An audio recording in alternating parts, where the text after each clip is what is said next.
ప్రతిపక్ష హోదా తీసుకున్నాడు, క్యాబినెట్ ర్యాంక్ పవర్ ఎంజాయ్ చేస్తున్నాడు, ప్రభుత్వం నుంచి అన్ని వసతులు పొందుతున్నాడు. ఒక్కసారి కూడా సభకు రాలే. ఒక సమస్య మీద చంద్రశేఖరరావు గారు ప్రతిపక్ష నాయకుడిగా పని చెయ్యలేదు. ఇది మీ కళ్ళ ఎదుటనే జరుగుతున్న విషయం కదా. మిగతా వాళ్ళు వచ్చినా కూడా సభను ఎట్లా నడవకుండా అడ్డుకోవాలనే ప్రయత్నం చేస్తారు తప్ప సభలో ఏమైనా విషయాలు ప్రస్తావించారా? ఇన్నిసార్లు శాసనసభ జరిగితే రేపు మున్సిపాలిటీలో అప్పితప్పి ఆడొగరు ఈడొగరు ఎవరైనా కౌన్సిలర్లు కార్పొరేటర్లు గెలిస్తే వీళ్ళు ఆ మున్సిపాలిటీలలో జరిగే అభివృద్ధికి వీళ్ళు సహకరిస్తారా? బీఆర్ఎస్కి అసలు అర్హత ఉన్నదా ఓటు అడగడానికి?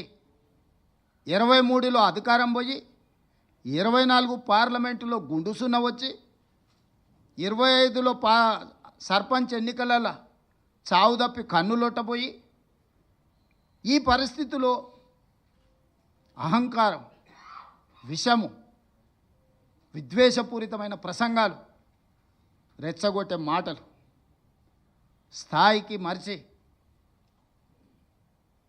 చూస్తుంటే మా ఈగల్ టీంకు చెప్పాల్సి వచ్చేటట్టుంది. నార్కోటిక్ ఎనాలిసిస్ ఏదన్నా గంజాయి కానీ కొకేన్ కానీ హెరాయిన్ కానీ ఏమైనా కొట్టి మాట్లాడుతున్నారా వీళ్ళ మాటలు చూస్తుంటే అని. ఎందుకంటే హోష్లో లేకుండా ఉన్నోడు అట్లాంటి మాటలు మాట్లాడతాడు. హోష్లో ఉన్నోడు, ఈ సమాజం పట్ల బాధ్యత ఉన్నోడు, పెద్ద పెద్ద చదువులు అనుకునేటోడు మాట్లాడే మాటలేనా? ఇలాంటి వాళ్ళకి ఈరోజు ఓటేయమని అడిగితే వాళ్ళు అడుగుతారు. ఎందుకంటే వాళ్ళకి దోపిడీ అలవాటు పడ్డది. ఏ రూపాయి కూడా ఇసుక వదలే, గాలి వదలే, నీరు వదలే, ఇండ్లు వదలే, ఏది వదలే.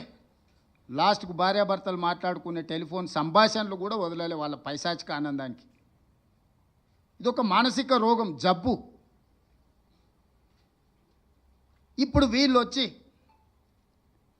ప్రతిపక్షాలను, జడ్జులను, జర్నలిస్టులను, సినిమా తారల్ని, భార్యాభర్తల్ని ఎవరిని వదిలేలే వీళ్ళ పైశాచిక ఆనందంగాని. ఒక మానసిక రోగంతో, ఒక ఉన్మాదంతో టెలిఫోన్ ట్యాపింగ్ని అడ్డం పెట్టుకొని వ్యాపారస్తుల ఫోన్లు ట్యాపింగ్ చేసి వాళ్ళని బెదిరించి 100 కోట్ల రూపాయల ఎలక్టోరల్ బాండ్స్, 100 ఎకరాల భూములు రాయించుకున్నారని విచారణల విస్తుపోయే విషయాలు బయటకు వచ్చినాయి.